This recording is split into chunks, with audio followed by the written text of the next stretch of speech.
கிறிஸ்துவுக்குள் அன்பான தேவனுடைய பிள்ளைகளே, ஆண்டவரும் உலக இரட்சகருமான இயேசு கிறிஸ்து முனையற்ற நாமத்தினாலே உங்கள் யாவரையும் வாழ்த்தி ஆசீர்வதிக்கிறேன். இந்த மே மாதம் 6ஆம் தேதி மங்கள வார்த்தை நிகழ்ச்சி மூலமாக உங்களை நேரடியாக சந்திக்கிறது எனக்கு ரொம்ப சந்தோஷம். கர்த்தர் உங்களை ஆசீர்வதிப்பாராக. சரி, காலையிலே எழும்பி உட்கார்ந்து வேலையின்மை என் வாழ்க்கையை புரட்டி போட்டுருச்சு, இந்த இழப்பு என்னுடைய வாழ்க்கையை புரட்டி போட்டுருச்சு, இந்த வீணாக வந்த வம்பு என் வாழ்க்கையை புரட்டி போட்டுருச்சு, பெரிய சூறாவளி காற்று என் வாழ்க்கையில் வீசி என்னை புரட்டி போட்டுருச்சு, நிமிர முடியாமல் புரண்டு கிடக்கிறேன் என்று சொல்லி சிலர் உட்கார்ந்து புரட்டி போட்டுருச்சுன்ற வார்த்தையை யூஸ் பண்ணிகிட்ருக்கிறீங்க.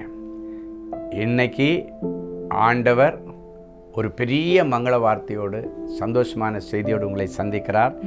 எடுத்து வாசிங்க.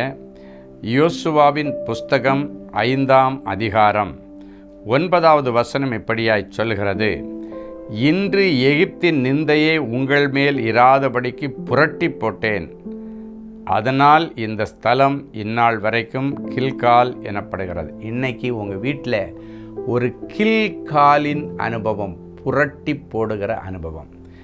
ஏற்கனவே சோதனை காற்று உங்களை புரட்டி போட்டு எழும்ப முடியாதபடி கமந்து கிடக்கிறீங்க. அது மேலே உன் விரோதிகளெல்லாம் உன் முதுகு மேலே எழும்பி நடந்துகிட்டே இருக்கிறாங்க. அந்த நிந்தை உன்னை புரட்டி போட்டிருக்கலாம். இல்லைன்னாச்சுன்னா அந்த பஞ்சம், கடன் உன்னை புரட்டி போட்டிருக்கலாம். நிமிர்ந்து பார்க்க முடியலை, தலை நிமிர முடியாத அளவுக்கு புரட்டி போட்டதிலிருந்து திரும்பி வள முடியாதபடி, மீள முடியாத கடன், மீள முடியாத நிந்தை, மீள முடியாத ஏதோ வியாதி, நிமிர முடியாதபடிக்கு கிடக்கிறேன்னு வச்சுங்க. நீங்கள் விழுந்து கிடக்கிறீங்க, உங்கள் மேலே முதுகில் நடந்து நிறைய பேர் ட்ராவல் பண்ணி போயிட்டே இருக்கிறான். முதுகும் வலிக்குது, மனசும் வலிக்குது. இந்த நிலைமையில் இன்னைக்கு திருப்பி தோசைக்கல்ல தோசையை புரட்டி போடுற மாதிரி இப்போ இன்னொரு புரட்டி போடுதலை ஆண்டவர் கொண்டு வருகிறார். என்னென்னா, எகிப்தின் நிந்தை இனி உங்கள் மேல் இராதபடிக்கு ஆண்டவர் உங்களை புரட்டி போடுகிறார். அப்படின்னா நிந்தனையிலிருந்து புரட்டி விடிவு காலத்திற்கு கொண்டு வருகிறார். கடனிலிருந்து புரட்டி விடிவு காலத்திற்கு கொண்டு வருகிறார். உன்னுடைய அவமானத்திலிருந்து புரட்டி விடிவு காலத்திற்கு கொண்டு வருகிறார். தோல்வியிலிருந்து புரட்டி உனக்கு ஒரு விடிவு காலத்தை ஆண்டவர் கொண்டு வரும். அப்படின்னா ஆண்டவர் மறுபடியும் புரட்டி போட்டு அப்படி நிமிர்ந்து எழுந்து நடந்து ஓட கர்த்தர் உனக்கு வழியை திறந்து தருகிற ஒரு நல்ல நாள். அன்னைக்கு யோசுவாவின் காலங்களில் அப்படித்தான் ஒரு காரியத்தை ஆண்டவர் செய்தார். அந்த காரியம் நடந்த இடத்திற்கு பேர் கில்கால், புரட்டி போடுகிற அனுபவம் என்று பெயர். இன்றைக்கி உங்கள் வீட்டில் ஒரு கில்கால் ஆண்டவர் உருவாக்கி அது புரட்டி போட்ட உடனே என்ன ஆச்சுன்னா, அதோட ஓடி உற்சாகமாண்ட ஆண்டவரை துதிச்சுக்கிட்டு எல்லா ஜெரிகோ மதில்களை இடிச்சிட்டு கானானுக்குள்ளே போனாங்க. இன்றைக்கும் புரட்டி போட்ட புயல் காற்றிலிருந்து ஆண்டவர் மாற்றி ஒன்று புரட்டி போட்டு எழும்பி ஆண்டவரை துதிச்சுட்டே உன் வாழ்க்கையில் இருக்கிற எரிகோகளை இடிச்சிட்டு கானானுக்குள்ளே போய் நீ சந்தோஷமாய் வாழ கர்த்தர் உனக்கு உதவி செய்வார். சமாதானத்தோடு உன்னுடைய வாழ்க்கை நீ நடக்கும்படி கர்த்தர் இன்றைக்கு ஒன்று ஆசீர்வதிக்க விரும்புகிறார். இனி பாலும் தேனும் ஓடுகிற நலமும் விசாலமுமான ஒரு கானான் வாழ்க்கை இன்னிலேருந்து நீங்கள் அனுபவிக்க போகிறீங்க. உங்களுடைய நிந்தையை எல்லாம் ஆண்டவர் மாற்றி போட்டார். கற்பம் அடைக்கப்பட்டிருக்கிற அதை நிமித்தம் நீ நிந்தையாக இருக்கலாம். குழந்தை இல்லை, அதனால நீ நிந்தையாக இருக்கலாம்.